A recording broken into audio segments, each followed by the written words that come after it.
we're going to discuss the most prevalent complication seen in high-end timepieces nowadays. In the realm of high-end watches, chronographs are awe-inspiring watches. Even if you never use your watch, they are easily recognizable, exude refinement, and provide functionality.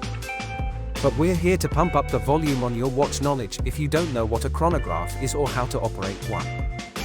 Thus, let us begin with what is a chronograph watch. Although the word chronograph literally means time writer, it really refers to a stopwatch and a display watch combined.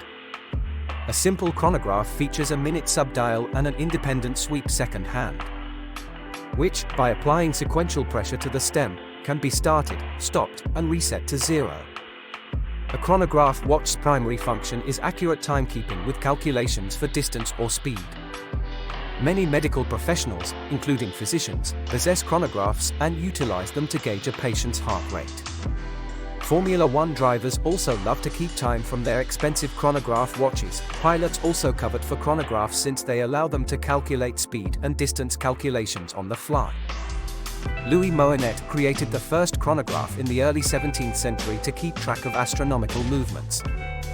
In 1821, King Louis XVIII ordered a chronograph to track the duration of horse races.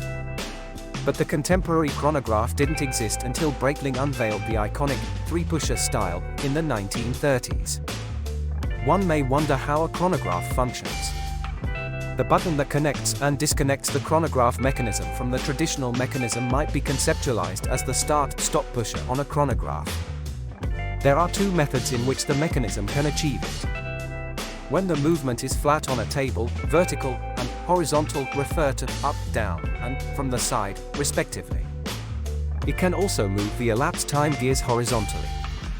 This allows it to interact with the traditional timekeeping system. The mechanism either uses a column wheel or a cam and lever arrangement to engage the rest of the action. The column wheel resembles a castle tower in appearance. It is a flat gear with several columns rising off one side that interact with the mechanism to regulate its operation. On the other side, the heart-shaped cam's orientation is how the cam and lever mechanism regulates the chrono mechanism.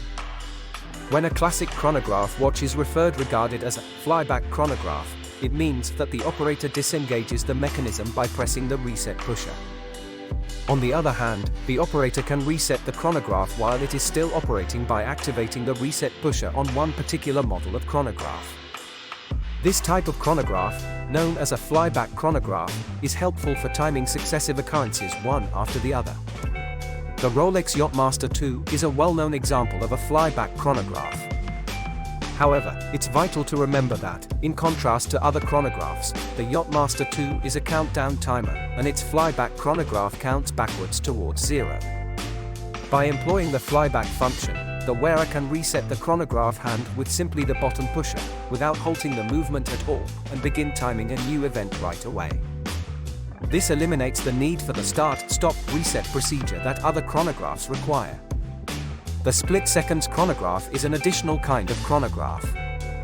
With an additional start-stop pusher, one of the two sweeping chronograph seconds hands on this variant can be halted.